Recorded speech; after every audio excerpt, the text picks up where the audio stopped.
If you are considering a move to Toronto but don't quite know where to settle, then this video is for you.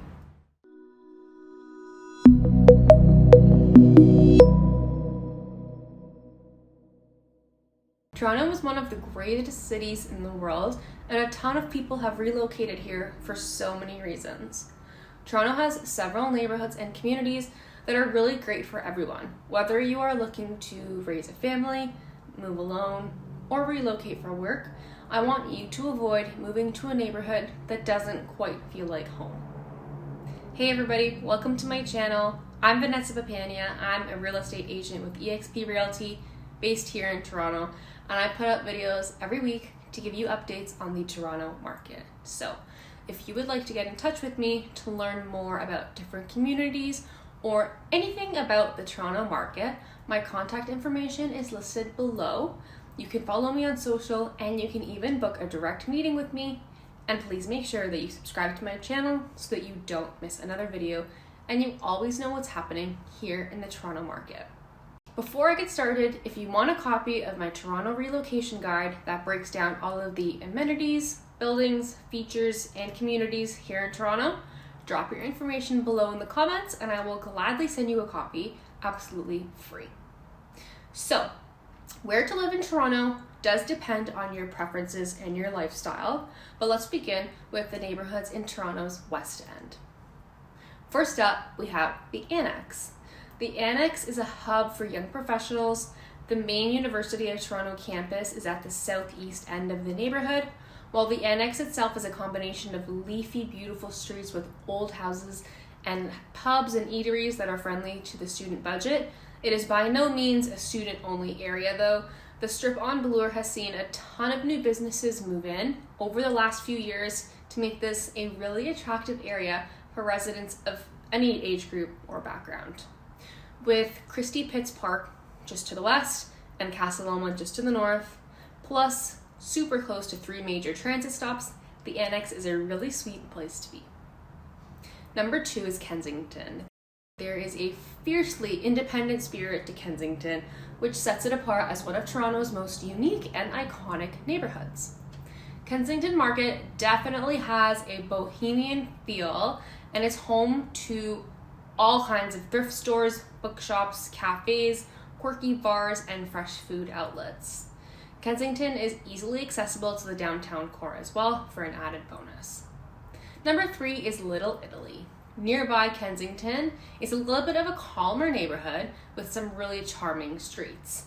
And I'm sure you guessed by the name, but it's a traditionally Italian neighborhood, which comes with some of the best places to eat in Toronto.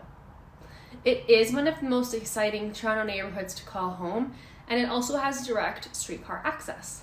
Number 4 is King West, one of the busiest and most energetic parts of Toronto. King West is for those who truly want to embrace city life. If you want to live here, expect it to be in a condo and expect to pay a little bit more than the rest of the city. Essentially what you're paying for is convenience, and you're going to be spoiled in terms of nightlife, restaurants, yoga studios, gyms, with easy access to events at the Rogers Centre, Scotiabank Arena, Echo Beach, and all kinds of things. Number 5 is my personal favorite, Liberty Village. It's a fast-growing community at the end of King West, mainly populated by young professionals. Liberty Village has really emerged as a popular location in the recent years, and the amenities are growing by the minute. It's super close to the Ontario Place, which has summer festivals, concerts, and some of the most beautiful views of the Toronto skyline. It's also really convenient access to the BMO Field, where the Toronto FC soccer team plays, as well as the Toronto Argonauts. And it's also well located for a really quick commute to the downtown core and to the major highways. Number 6 is the Fashion and Entertainment District. It's a vibrant district in Toronto. This neighborhood is always busy day and night. After dark, the nightclubs, bars, and the restaurants make sure that this part of Toronto never sleeps. Number 7 is CityPlace. Overlooking Lake Ontario, it's a really picturesque area. It's ideal for joggers or just walking the dog. Getting around here is really easy as Union Station is just a few steps away. Number 8 is Yonge and Eglinton. This is the furthest north neighborhood that we've mentioned, but it is really well located to travel quickly to the downtown core. There are a lot of amenities within Yonge and Egg, including the boutiques and the restaurants, and the buses going east and west run regularly. So the city is also currently in the process of building the Crosstown LRT, which is a new light rail transit line that's expected to greatly improve east-west transit along Eglinton. But that has been going for about 10 years with no end in sight. So you can expect traffic headaches in that area for the next little while. Now for the East End. With number 9, we have Danforth Greektown.